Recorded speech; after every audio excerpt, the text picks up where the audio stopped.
Welcome to Espiritu Coffee Chats, the podcast where we blend wellness, spirituality, and business to help you live with intention and balance. We're your hosts, Valerie and Arlene, two Latina entrepreneurs here to guide and grow with you. Welcome to today's episode of Espiritu Coffee Chats, and we're super excited because we have one of our very good friends here. So I'm just going to jump straight into the intro. And today's guest is someone who we're really honored to call a friend, a biz bestie, and a true joy ambassador. India is the founder of the Joy Collaborative, a consulting practice rooted in the belief that joy is not a luxury, but it is an essential.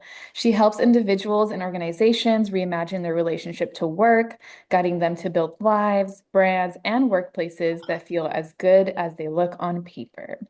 With deep expertise in entrepreneurship, mindfulness, company culture, and equity, India brings a unique lens to leadership and creative living. Whether she's helping teams design more joyful work environments or encouraging clients to take what she calls joy breaks, India's work reminds us that we deserve to thrive and not just survive. So let's get ready to dive into a beautiful conversation about alignment, boundaries, and the courage that it takes to build a life that actually feels good to live. So welcome, India. Welcome, India. Woo woo. The horns are blazing.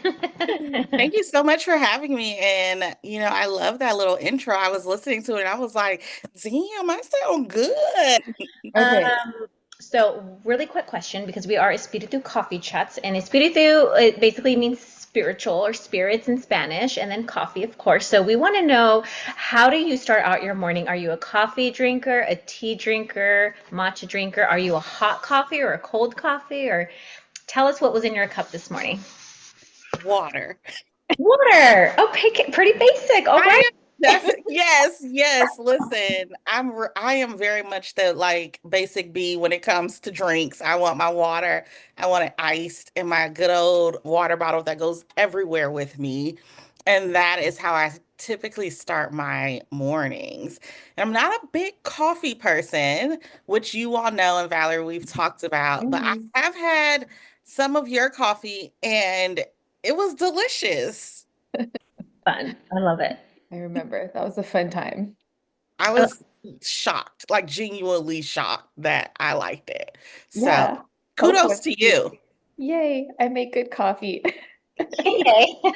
Okay, so since we are all about joy, what is one thing that you are looking forward to this week that is going to bring you joy and excitement? Ooh, boy. I have a number of meetings this week with people, like wonderful folks that I've been wanting to connect with for a while, and I haven't had a chance to because I've been in kind of the hard working, go go go season of my life. And now that things are slowing down, I can finally make room for connection. So I'm really looking forward to just meeting up with some folks, having some lemonade, being in the sun. The weather's nice this week, and really slowing down. So a big change of pace from how things have been. Oh, nice. I love that. So collaboration is what, and your ice cold lemonade. Yes, some connection and lemonade. Connection and lemonade. Ooh, I love that. Well, when you get lemons, you got to make lemonades. Let's dive into one of the things that we really wanted to bring you on as one of our first Biz Besties guests is that Valerie and I really value the fact that you really want to bring joy into the workspace. And I'm all about bringing spirituality into all the things. Valerie's about bringing her joy through coffee and connection, and you're all about joy with just bringing it to the workplace. And I think that 2020 really gave us all an idea of how miserable we all could be and have been, or we're about to be. So I want you to walk us into the journey of, how did all of this cultivate? How did you become the joy ambassador? Oh man, it's such a long story of just becoming. And I think that the story is not even over. It's still happening. It's still unfolding as I just attempt to live out my values in the everyday. And my values, clash with societal expectations of how we need to show up. But I would say So you all mentioned that I've been doing consulting for a while. I did like racial justice, like racial equity, DEI consulting for a number of years. Like that has kind of been my background. And I think in that, and even in the work that I've done in higher ed, I'm an educator as well, teach ethnic studies, critical gender studies. There's always this like pressure that of like to be on and to always be available and to do, especially because I often work positions that didn't hold traditional hours. So it's hard when you do that or when you're a business owner to create boundaries for yourself, especially as a consultant or if you have clients that, you know, don't necessarily respect boundaries or reach out to you whenever and their emergencies like become your like they expect their emergencies to become your emergencies. It's just like a you Right. know, I'm sure you all know. And so I spent a number of years really kind of succumbing to this pressure of overwork and trying to keep up like everyone else and trying to survive and make ends meet, especially like just in positions that weren't nourishing me. And I was just like caught up in that culture of urgency. And even when my previous consulting companies, I co-founded a consulting company called Moxie Consultancy Collective with two other folks. And even in that, when we were doing that, and I was like working for myself, I found these moments where we would be operating in the same way, right? And we would have to like pause and check ourselves. But I carried that mindset with me of just like powering through and that became my default. And so life started feeling like something that was like happening to me instead of something that um like that I controlled or that I was intentionally shaping. And so I was exhausted and I was resentful. And then, 2019, 2020, there's all of these like police shootings and the world is in an uproar and Black Lives Matter is at its height. And then like COVID starts creeping in. And it's like thing after thing. And we're getting, called by clients that are just like, hey, help me not be like a fucked up organization. Could you just like tell me what I need to do? And in that work, especially when it comes to like racial equity work, it requires that I like do so much inner work in order to be able to show up and create a container to hold other people's stuff. And at that time, my tank was depleted and I was like frustrated and annoyed and like starting to just feel resentful. And so I have this friend that will always say that she was making love her highest teacher in life and like what would it look like to make love her highest teacher? And I always thought that was such a profound question. And I started asking myself, well, what would it look like for me to let joy lead me? What would it look like for joy to be my highest teacher? What would I have to do different? What would I have to let go of? Just just how would my life transform? And at the moment when I started to question that, I think I was like burnt out. Like I was at the end of my rope, like personally, professionally, I needed to exist in a different way. Like I just did not see how continuing in the way that I had been would be sustaining. And our world was shifting, right? Like COVID is happening. We're like at a heightened, like our nervous systems are all dysregulated. It was just a hot mess. So, surprisingly, what that first meant for me is I created a luxury picnic company, which y'all know about. I don't know why my brain like what my Virgo brain was telling me. I'm like, I need joy. I need to like not be burnt out. And my Virgo brain is like, of course I have the answer. Let's add another business to your plate. Right. Another business that looks like joy, but you're doing all the work for it. You were providing joy in that business as well, but Yes. it's like more work for you.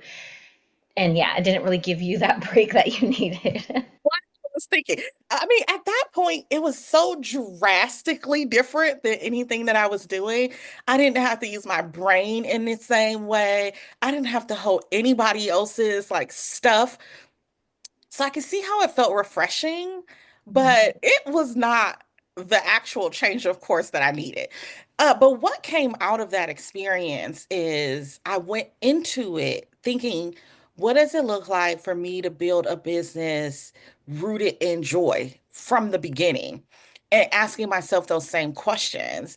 And that became really interesting and started to lay the groundwork for the Joy Collaborative. And one of the things that came out of that is like my like firm belief in a joyful no. Because as business owners, if we are, taking care of ourselves, employees, if we have any, our families, it's a lot of pressure to just say yes all the time because we need to make ends meet and we need money. You know what I'm saying? Like we need to keep the lights on.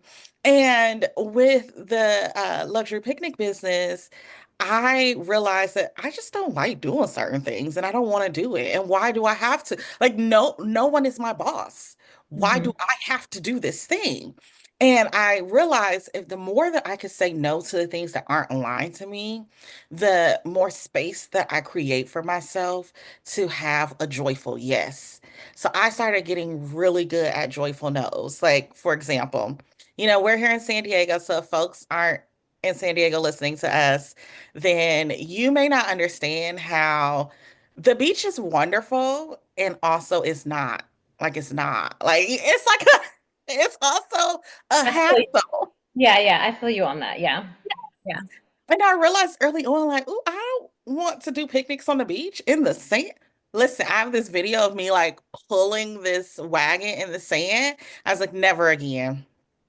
Never again. So while all the other like luxury picnic companies are like, yeah, we're gonna set up this beautiful thing on the beach. I'm like, oh no, we don't do that. However, you know what I'm saying? And that was one of the places that I just like fully stood in a joyful business decision that didn't on paper makes sense, Mhm. but it changed so much for me and gave me the confidence to start really thinking about what it looks like to build joy into my business.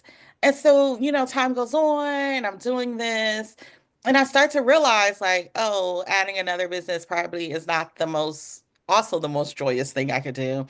And what does it look like for me to like weed my life and like let go of things because ultimately my definition of success, which has been changing over the years, is ease. Success to me means ease. Running multiple businesses in that way, and I was like finishing up a doctorate and, going through IVF, like that's not joyful. So eventually I joyfully sold that picnic business for a profit. Wonderful. And I realized that I wanted to also do approach consulting in a different way. So me and my co-founders closed Moxie, which was so hard. Like, and I think like you all were kind of witnessing some of that, but also just such a like blessing. And I'm so grateful for it and free myself up for me to focus solely on approaching the work the way I wanted to. And that is how the Joy Collaborative came to be. Because I realized so many of the clients that I was working with were asking the wrong questions and starting in the wrong place. And for me, it's like, what is the lowest common denominator? And it's that we deserve to show up at a workplace that nourishes us, that isn't soul sucking, right? Like doesn't suck the soul and life out of us. And that's not a big ask. But we've been kind of conditioned to believe that work is there for us to get a paycheck to support the living that we do outside of it.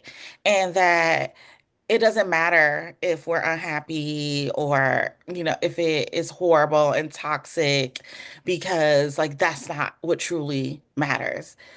But we're going to spend one third of our life at minimum working. And even more so, I think we're kind of inching towards half of our life because people are retiring later. It's more expensive to live, so you have to keep working. So if we're going to spend half of our life working, it needs to be something that gives us joy. I like fully believe in that. And I fully believe that if we start with the question of how do we create joyful cultures for our employees or for ourselves, like if we're solo entrepreneurs, right? Because sometimes we forget about that.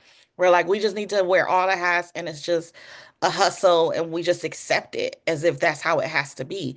But it doesn't have to be that way. And so if we just reimagine joy, I mean, reimagine work as something that can be a source of joy, I think it transforms our entire lives. Because, like if we have a bad day at work, it seeps into other areas of our life. So, yeah, I'm on a mission to help people boldly chase and choose joy in their life. Choose joy now. Yes, I love that. It also, as you were speaking, reminded me because I'm going to throw in your human design if you don't mind, but you're a Yes, do manifestor. it. And manifestors are trailblazers. They're here to lead a path that is their own path, their own, whatever it is that they choose to believe in or that they want to lead. Like you're not meant to be the worker bee. You're not meant here to sit in the background. You're meant to lead and pave the way. And also, manifestors don't have their sacral defined. So they don't have this abundance of energy all the time. Mm, So it's almost like you know what that feels like, even in your own body, to feel like, dude, I only have enough for this and I don't have enough for all of that. And yeah. I love that you are kind of leading this movement, but it's a movement that makes people reassess their work and work, like you said, it's a big part of our life. I mean, we're gone.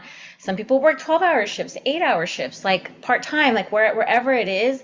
But one of the things that you caught my attention on was I used to work at Lululemon and I felt like they had a lot of like DEI stuff, and that was actually holding them accountable to make their employees satisfied, for us to have a voice, for us to do exercises that were about bonding and caring. So it's like no matter what job you have, even if it's like, you're a college student and you're working at Lululemon, or you have your own business and you're a CEO person, right? Like you still have, like, that joy can still be attainable no matter what level you're at, no matter what income you're making.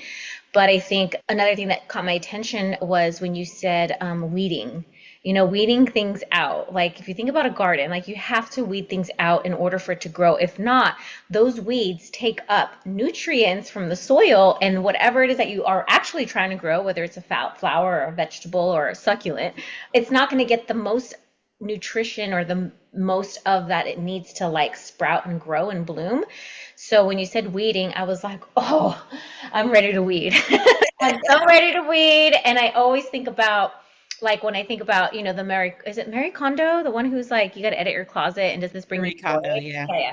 So she probably was a Virgo. She has to be. But it just reminds me of like, yeah, like who do you need to weed from your life, or what system do you need to bring in?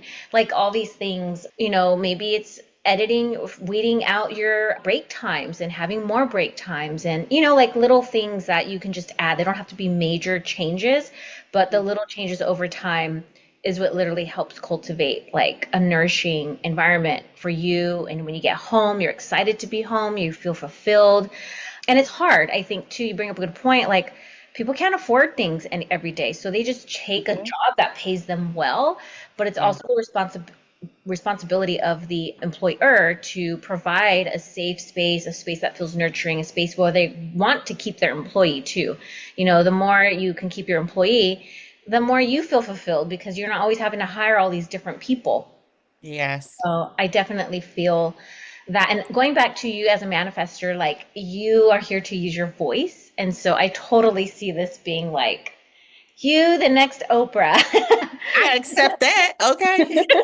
I claim Yes, that. Universe, you heard her. Yeah. yes, you hear her living in alignment. I love that. Valerie, is there anything that you want to add? Any questions? I think you hit it like straight on the head. Like as a coffee shop owner, like we have baristas that we hire, and like the culture of the space is so important. And there's so many other people who are like, oh, we can't keep good talent or we just can't find good baristas. And we've been very blessed to not have that problem. But I do think it goes back to being joyful. Like we try super hard, incredibly hard to create the culture where people feel seen, where they feel valued, where they're able to share their input. Like, listen, at the end of the day, the baristas are my boss. I'm not their boss. They tell me what Yes. they need and I do it. So Hmm. I think it's just really important. Like some of the best places that I've worked in the past all had really great cultures. So yeah, it's just, especially in this day and age where we're like part virtual, part in real life, like we have global employees all over the world. Like it's really important for us to retain talent and something so simple as implementing joyful things into the workplace saves businesses tons of money, which is why they should hire India all the time. Yeah. Yeah. I'm here. I'm like available for retreats and, team builders and stuff. Yes, I love Yeah. it. So you talked a little bit about like the what brought you into the Joy Collaborative and a little bit about the mission. Can you talk a little bit specifically about how you came up with the name and then also because your work kind of spans, it goes beyond just the company, your job, right? It goes into at home living, your personal alignment. We go back Mhm. to that equity aspect. So how do you bring also those into one joyful thing? So so after I finished Moxie and I realized like this is the direction I wanted to go in. I just wanted to get started. Like I just jumped in. I think I was doing the work under my name, like India Pierce Consulting or something. And the more that I got comfortable with this direction that I was going, realized like, oh, I need a name that fits. And of course joy had to be in it. But at the core of it, for me, joy is about community. And joy absolutely is something that I can cultivate for myself, that I do on my own. But it requires all of these things like working together in collaboration to support my joyful life. And so that is kind of where the name came from, like the Joy Collaborative, like recognizing that joy in so many different ways, in whatever way, and with in that with my goodness, in so many different ways, and within many different contexts requires collaborative work. And so if that's at home, like between you and your partner, if that's at work between coworkers and teams and supervisors or folks at different levels, we come together to cultivate joy for ourselves and for the folks that are around us. So that's where the name came from. And shout out to my wife because I was like thinking through lots of different things. And she's like, yeah, no, this is it. This is it. This is the one. And I was like, okay. But it's right. It was the right fit. I love that. Um, to the point that you were making about just like joy in all aspects of our life, that has been really important to me because like I said before, what happens at work doesn't stay at work. We spend the majority of our day at work, but we bring that home with us. Just like what happens at home. Like if we had a fight with our partner before we left, or like the dog shitted all over the floor and then you had to hurry up and clean that so you was late. Like it's all connected, right? Like it is this cycle that feeds into one another. And so what happens at home is important. It impacts our work. And what happens at work is important. It impacts our home. And so we can't have joyful living without having a joyful work, and vice versa. We can't have joyful work without having a joyful life that supports it. So I want us to think about joy in a very kind of multifaceted way. And yes, joy, when we talk about the workplace, there is a responsibility of like supervisors and like leadership to help create the infrastructure that allows for folks to experience joy at work. But we are also responsible for our own joy and creating pockets of joy for ourselves. So when we look at it in that way, it it constantly pulls us into it. Arlene, as you were mentioning, like how it makes us kind of stop and think about ourselves and what are the practices that we have and what are we doing to be intentional? Because what I was hearing from you, Valerie, when talking about your staff, is that you're intentional in the culture that you create, right? That takes thought. Like you're trying hard, but you're being intentional about what you do. And so we can be intentional about joy in every aspect of our lives. What is something where people, because you have this, I love this too, it's a joy break. So that is something where you also want to, you kind of really advocate for people to take joy breaks throughout their day, throughout their work day or whatever. And that's also something that I feel like you work with companies to help them implement this joy break. So give us like a couple examples of what this joy break looks like. What does it mean? How can we cultivate it into our everyday for all of our listeners listening to this? Whether they have their own business or they work for somebody else or they're even just a mom, because moms get overlooked too. You know, you got a daughter that there's somebody watching her right now, and that person needs a break. Yes, I know, right? It really does. So, okay, let me back up by saying for me, joy breaks are like radical acts of self-love. They are practices of freedom. They are not to be like, like we're not just like randomly doing shit. Like we are cultivating the lives that we deserve, like one break at a time. So when people hear me talk about joy breaks, they're like, "Oh my God, that's so cute." I'm like, "No, this is how we get free. Like this is serious business." So a joy break is an intentional break that you take in your day to do something that makes you happy, that brings you joy. And I define it in the kind of most vastest way possible so that folks realize that joy can happen in a number of ways. But at the kind of core of this concept is challenging the like our society's obsession with being on, with being productive, with being available and like posting all the damn time and like answering all the emails and texting back right away. All of these things that tells us that our labor is where we find our value. And that's not true. And the joy break is really this way of helping people to realize that they're meant for more than work, that they are worth more than their labor, and that we deserve rest, period. And it doesn't have to come after something, right? Because I know for me, like early on in my journey, joy was something that came after I finished that project, or, in the summers when the school year was over, or on Friday. Like it was this thing that we're constantly like waiting for, that I was waiting for.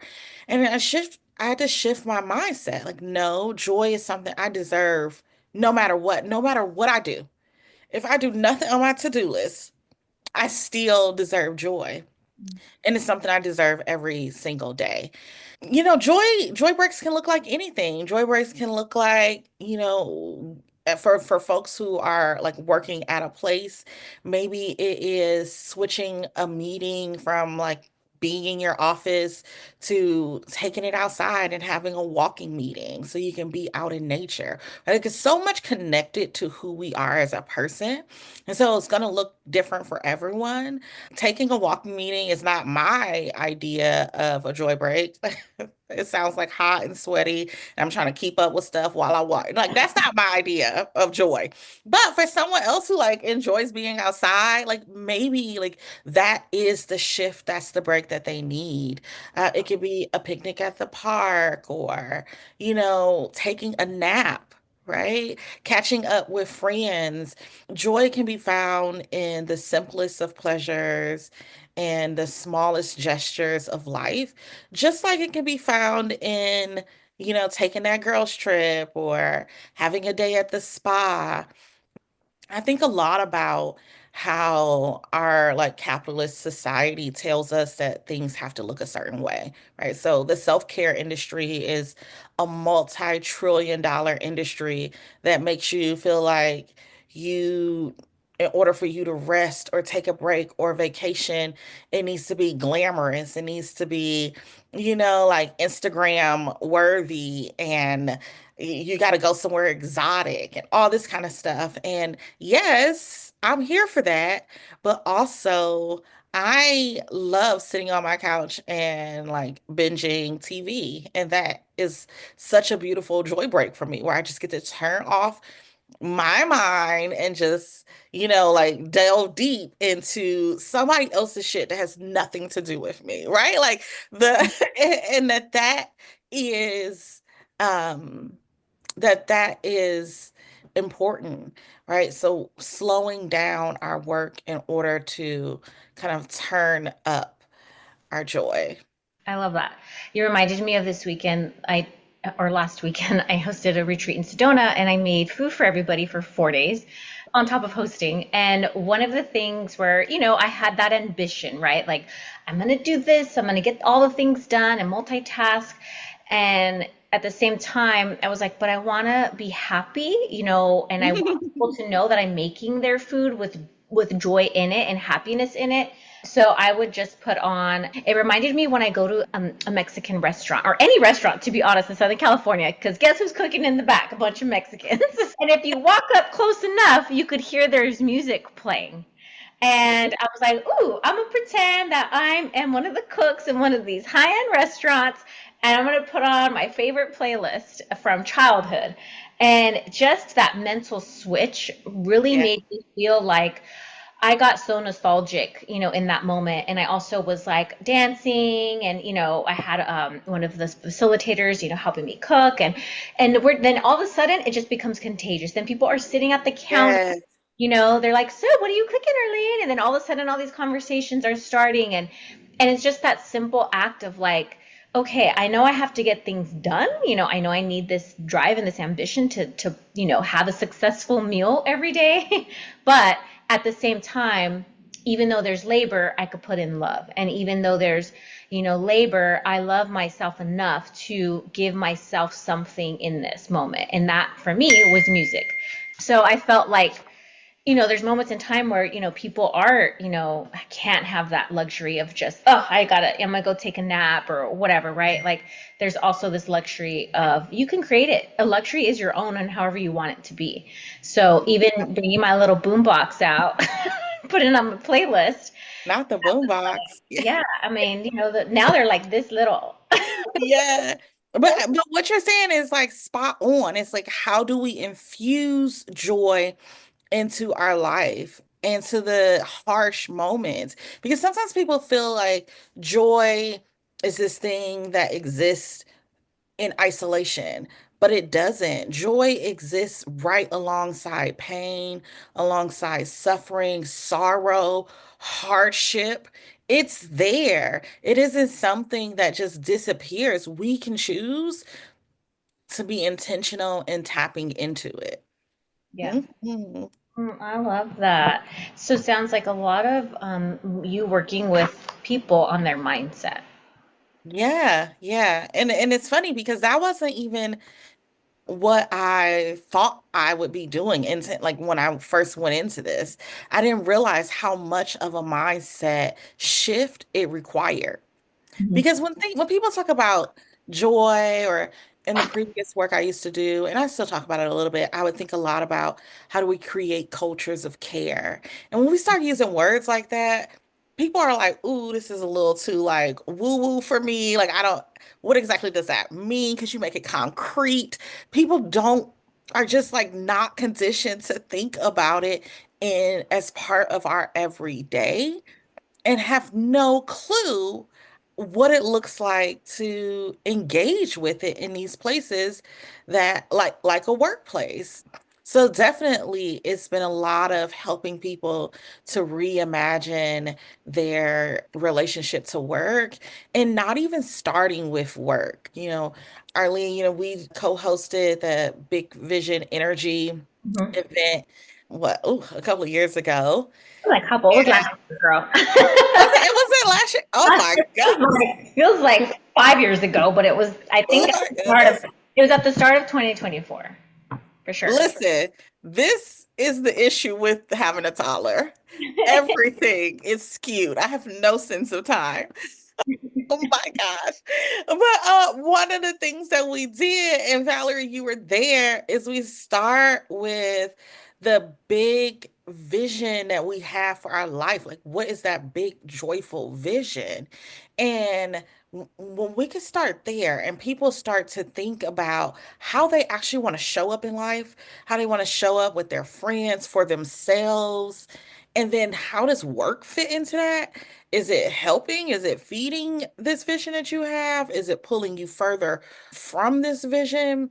Then I think that it opens folks up to be able to think about joy at work. So, in like all of my workshops, it always starts at that kind of interpersonal, like at the individual level, then looking at it interpersonally, like what is our relationships before we move to talking about work. Like people first have to get to the point where they know what joy means to them. Because so often we get caught up in what we don't want, and we can easily be like, oh, I do not want this, this, and that.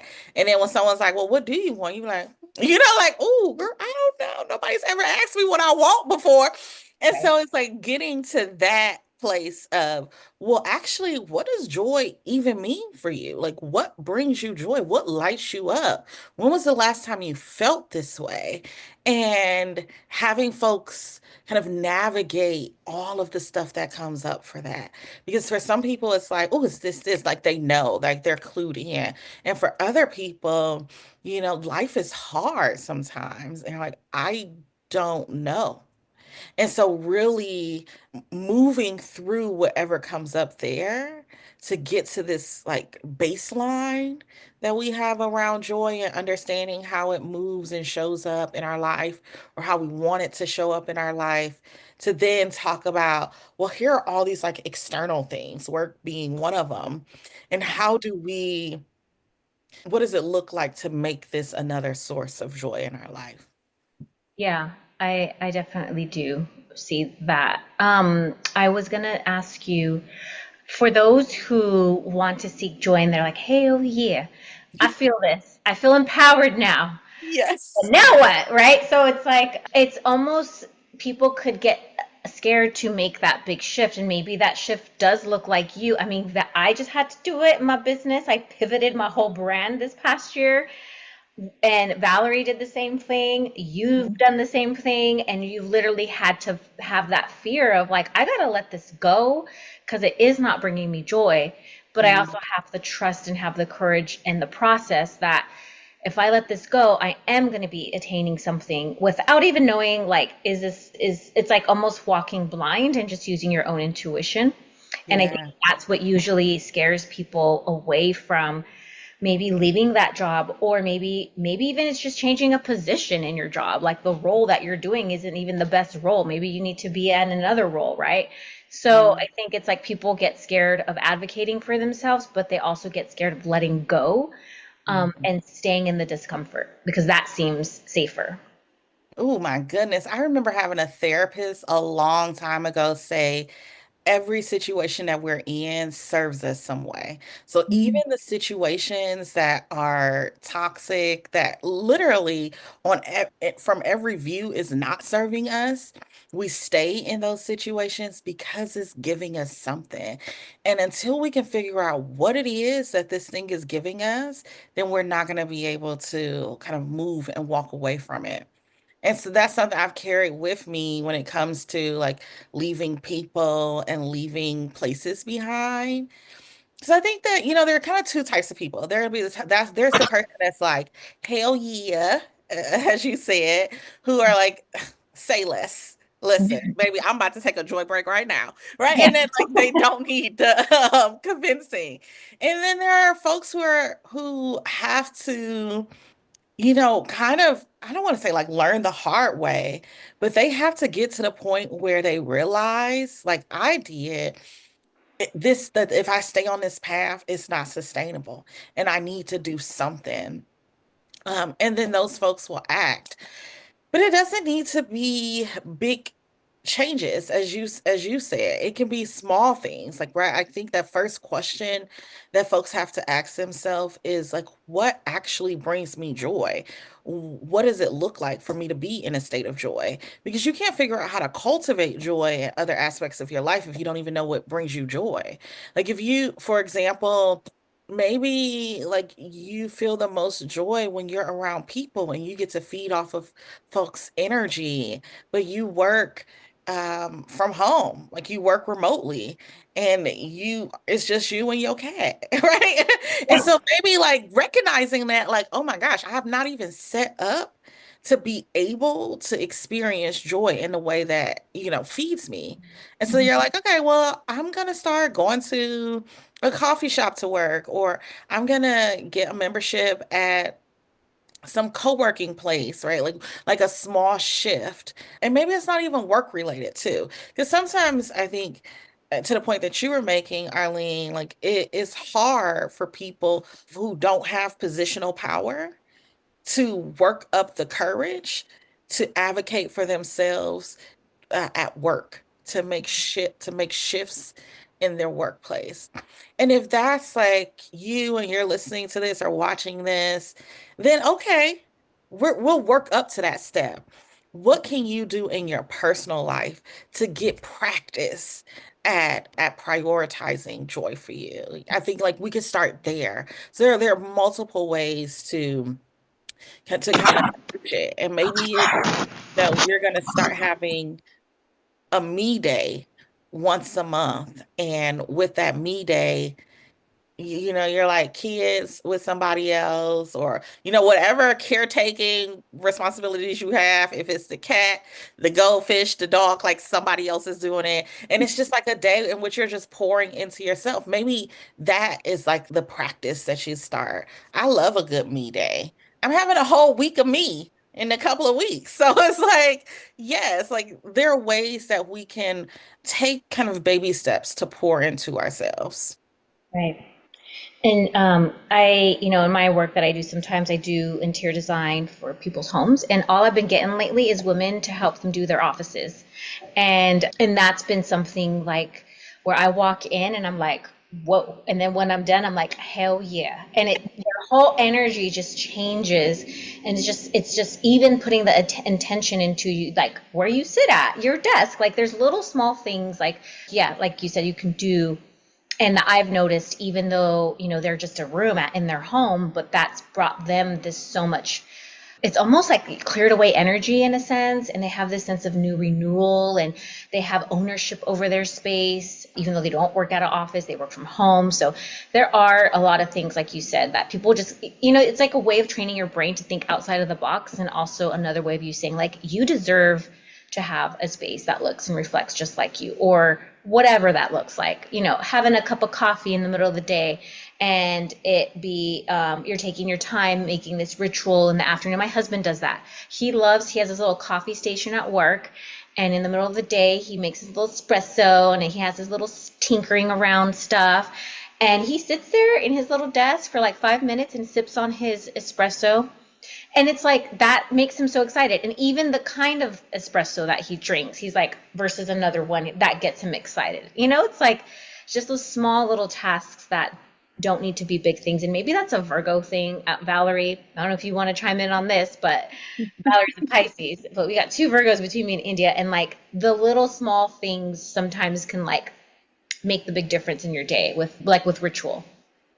Yeah, for me, I mean, I agree with the food. I'm a huge foodie, like bevy kind of girl for sure. The ritual of making coffee. Like this morning, I made my little decaf coffee, and we had a Pokemon trading card event at the shop this weekend. So we did like Pokemon inspired drinks, and it was just so fun because it's like nostalgic, the flavors are good, like it's a way for you to kind of like tap back into that like inner child and also like take that moment for yourself. Like this morning I had some marshmallows and I put matcha marshmallows in there that I was like, Ooh. it's so good. And I used the strawberry rose oat milk that we made. I'm like all bougie with it. And I don't need to be this bougie with the coffee. Just give me espresso and milk. I'm done. But That today, sounds delicious. that's good. We'll have a little coffee thing for you guys. We'll do a coffee alternative for India. Okay. You You drink know, more. I'm hearing you all talk. Now I have a question for you. Because you both kind of talked about your work. And so, and I've talked a little bit about like the joyful and how you have to figure out what it looks like to build a business with joy. And so what does that look like for you all? What has that looked like? What are you joyfully saying no to in order to say yes to in your business? Yeah, I want to hear from both of y'all. Oh my God, did I become the interviewer? Right, right, right. It's over. Valerie, you want to go? For yeah, I feel like this is just so at the forefront of my mind right now because like Surge Coffee, we're going through such a huge transition. Like it's been 1 year about of being in our brick and mortar in downtown El Cajon. Yeah, it was really fun. We did like so many things. When I look back at it, I'm like, damn, we really did a lot and we pushed really freaking hard. I was exhausted all the time. There was no joy breaks. Right. And now we're getting ready to close the coffee shop and go back to focusing on mobile. And at first, it was really hard to say no. I think just like how you said with Moxie, like it was really hard to close it down. And like Mhm. it's just not something that I guess I was ready to accept because I wanted it to work so badly. And it just, yeah, it was really hard to get it going and people were not coming in. We just didn't have the foot traffic. Everything just seemed extra hard work for whatever reason. And then finally we're like, you know what, this just is not working. Like we're not excited to come to this space anymore because it's not working for us. It's draining our resources, which is affecting our daily lives, like just all of it together in one compounding. And finally we said no. And then it was like the sun came out. I was like, oh, we have Yes. arrived. Just that burden lifted. Yes, yes, it seriously lifted. And then we started getting an influx of things coming in and stuff that actually aligns with us better. And yeah, now I'm really excited. Like it took a while to get there and to say no and to make the decision, but once we made peace with it and remembered why we're doing what we're doing, then it just opens up the realm for so many things, so many good things. Mhm. Oh, I love it. Yeah, I know. I loved seeing like being a part of that journey with Valerie and hearing her speak about just being like, we're gonna close down the coffee shop, and I watch and feeling like, you were like, oh, like trying to just not feel like what society wants, what society kind of always tells us, like, oh, if you're closing something down, it didn't work out or whatever, Yeah. right? Like, actually, you were just stepping into your own power and like your own authority and saying, actually, it's not a goodbye. I'm still here. I'm just pivoting. And Mhm. now you'll get into all these opportunities because I've seen them. I think for me, my life with entrepreneurship has been very interesting because I started in my entrepreneurial world in my late 30s and I had a lot of kids really young. And so I focused a lot of my early 20s and 30s and things like that, like trying to get education. And then also, oh, now I'm pregnant, and oh, now I'm pregnant again. And oh, here comes another one. But I've always wanted to work. I've always wanted to do things. And I think when I decided to jump into spirituality, that's where everything kind of started to come out. But as you both know, I was also doing real estate while I was in this, like, trying to be a mom and raise the kids and all the things. So I wanted to see if I can bring that into my space and change the way we looked at real estate and buying a home and infuse that into my business. And then about a year of really busting my butt, I realized that no, as much as I like it, I don't love it. As much Yeah. as it brings me joy, it doesn't bring me the joy every day that I want. And it doesn't give me that satisfaction like joy, or like India, you said like your word is joy, and you had a friend who brought up love. Hmm. My word is about soul. And I was like, I ain't changing anybody's soul with just buying a house right now. And it doesn't allow me to bring the soul into a space. And it just felt like I was going a little bit up the wrong path in a sense. And it was taking me away from the things that actually do make me excited. And so, yeah, I pivoted, especially around the election of Donald Trump. I was like, Yeah, no, my work is needed and it's needed to support and help women and support and here to help them collectively thrive and rise. And a lot of these things, like as we've progressed up until this point from election time to here, there's programs that are being taken away that are all about mental health and spirituality and women. We're going to be affected a lot. And I can see the writing on the wall ahead of everybody else. And I was like, you know what? I'm going to let this go. And as much as hard it was for me to feel like, oh, here's something that people are watching me, like, oh, there she goes again, letting something else go, and oh, she's gonna pick up something else. Like, whatever. Because at this point, I'm in my life and in my age where I'm in my early mid 40s at this point. Like, who cares? What matters is that I'm present as a mom and I'm happy when my kids come home.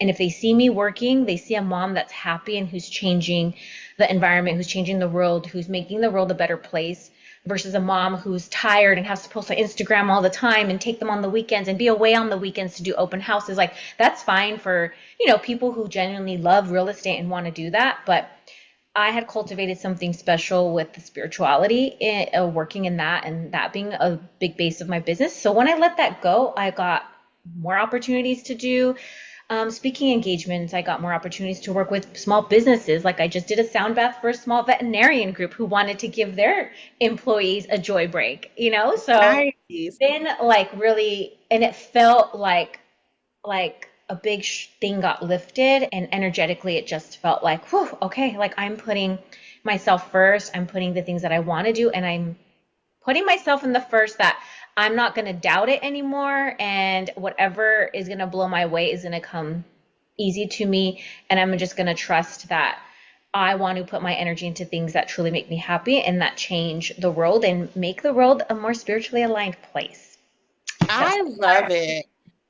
Thank I you. love it. And I love what you both have shared because really, I think for business owners, it's about redefining success and recognizing that part of that, our definition of success has to include the joy that we cultivate and not just the joy that we cultivate for other folk. Because sometimes we're so client focused or customer focused that we're not thinking about the joy that we cultivate for ourselves. And so much of the work that I do is with organizations thinking about and small teams. I've worked with some small business owners that have small teams and the joyful workplace cultures that they're cultivating. But the thing that makes me the happiest that I'm really looking forward to lean into is working with small business owners because when we start to change our mind about how we approach our work and that joyful no,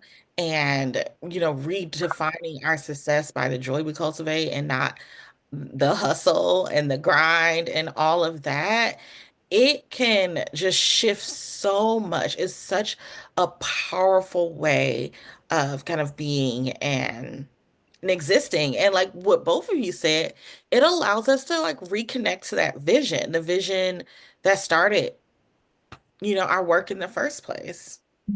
I love that. I think sometimes, I mean, I guess speaking to the entrepreneurs listening or those who want to be, sometimes you could forget your vision. You're like, wait, Yeah. what was I doing? What was this all about again?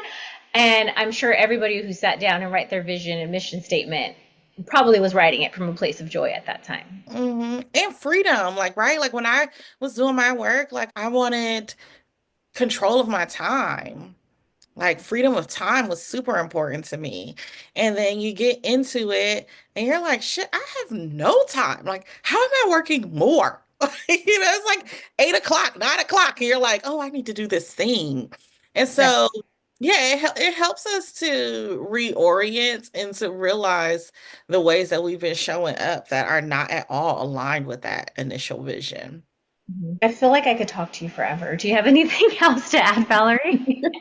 I just want to, because in our stories, in like all three of our stories in our entrepreneurial path, one thing that has been a common factor, I think, is community. And like we've all been able to like lean on each other and help each other through those times where we weren't able to have those joyful breaks, but we're just like in the hustle, or, we have to get ready to make that joyful no. And maybe we're not ready, but we've got our village of people behind us helping us get to that no.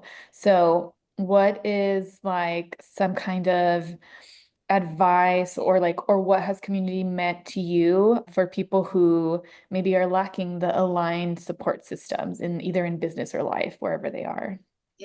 That question is so funny. It makes me think of my grandfather, who is like very Southern, very Baptist, right? And I remember I was about to make this big transition in my life and I was going to move away from home. So this is when I was much younger. And he said, well, and this is how he talks, it's like real slow and intentional. He said, well, India, now, if you show yourself friendly, you'll make friends. And it was so like a matter of fact. Like, like he just said this big profound thing. And I'm like, okay, but it is something that has stuck with me. And I share that because even when I don't want to, right? Because I used to think that I was an extrovert, and then I realized, baby, you are not an extrovert, right? Like I'm somewhere in the middle and I need to come home and be quiet and sit down. Right. Even when I don't want to, those moments when I show up and I show myself friendly, as he would say, I have been able to make some just amazing connections with folks. And I think those things have helped and sustained me, especially when it comes to business ownership. Because I didn't have a blueprint for this. Like, I'm just out here making my own way of figuring out what it looks like with selling the business. I had no clue what I was doing. I just know it needed to be sold. And so I think the community piece of it is so important for business owners, especially solo business owners, because you need conversation partners. You need someone that's going to be honest with you too, right? So not just like showing up at this little like fluffy networking thing and people are like, "Oh my God, you're doing great." I need someone to be like, "Girl, you have not posted in 3 months. Do something," right? Like, who can be real clear with me about where I need to get it together. That has been so helpful. And I don't know where I would be. And even in meeting you all just randomly through a different kind of a group for business owners or for entrepreneurs. And then it's from the very beginning, right? Like I feel like we've gone through like various iterations of like shifting and evolving, and it's always since that moment been us as part of that core group, and that has been so beautiful to see other people's journey, like to see y'all's journey, for y'all to have been there with me through all of it, like the closing of Moxie, through the selling of the picnic company, through the ways that we change. Like, I think it is like one of the best relationships, right? And it's something that we need to nurture and take serious as business owners. Yeah, I agree. My husband's like, you guys are so cute. Whenever he sees us all together, he's like, I'm jealous. I want friends like that. Or Oh, that you can really like get serious with and hold each other accountable, but also like laugh and have like the best time. It's like he's like that's like unconditional love that you guys have. And he saw it since, we've all gathered together all the time throughout these years. So I think like taking joy breaks with some friends around is great. Yes, yes. I love that. So as we wrap up this call, or not this call, but this podcast with you, what are ways that people can connect with you? Do you have anything coming up in the summer season that you're going to be working on that they can support you? How can they work with you or collaborate with you? Yeah, well, I mean, listen, you can always bring me in to speak, do workshops with your teams. If you yourself kind of like run a group for entrepreneurs, I'm always down to host workshops for entrepreneurs. Like, it's something that is really meaningful to me. Folks can connect with me on Instagram at underscore the Joy Ambassador. They can follow the Joy Collective on, I mean, not the Joy Collective. See, now I'm getting both of the businesses mixed up. The Joy Collaborative on LinkedIn. I'm also on LinkedIn under my name, could definitely kind of connect in all of those spaces. In the summer, I'm hoping to put together something like some little, I don't know what it's gonna be. Like, I don't want to call it a workshop, but some energetic thing around the joyful no, because it's been so powerful for me. So wanting to do something and cultivating something around that. I've also been talking to another business owner whose work focuses on moms and thinking about putting something together for business owners who are moms because this shit is wild. It is a wild and crazy time. So something Yeah. in that regard. But yeah, I mean, people connect with me, sign up for my newsletter, the Joy Break, get lots of tips, find out what's going on. Cool. Yay. That's exciting. Well, we thank you for your time and we thank you for actually giving us this power of saying no. I think that's Mhm. something we all need to be reminded of every single day because I'm a people pleaser. And that's like one of those things where I've like stepped into that power, I would say, in the past 3 years of saying no and finding the joy in that. And like, and it's okay. It's okay to say no. Yeah. Well, thanks, y'all. This has been great. Thank you. All right. Thank you, Well, India. we will link all of India's information below so you can find it. And yeah, go give her a follow on Instagram and all her social media. Check out her website and especially her newsletter because I'm sure you're going to be given some good tidbits. And I know you have a quiz that you're working on. So that Yeah. will be really fun. That one will be Yes, so I have a quiz that folks can take that's about figuring out how joyful their workplace is, and then gives you some tips on the other hand of what you can do to cultivate more joy within your teams. So go Mm, take that too. You can find that on my website, thejoycollaborative.com. I love that. And one thing for our listeners to take away today is to choose joy now. Yeah. yes. Choose joy now. All right. Thank you all for listening. Have a good one. Bye. Thank you for joining us on this episode of Espiritu Coffee Chats. We hope you enjoyed our conversation and found a little inspiration to take with you. If you loved what you heard, don't forget to subscribe, rate, and leave a review on your favorite podcast platform. And stay connected with us on social media for updates, behind the scenes content, and more. Until next time, keep the spirit alive and the coffee brewing. Cheers!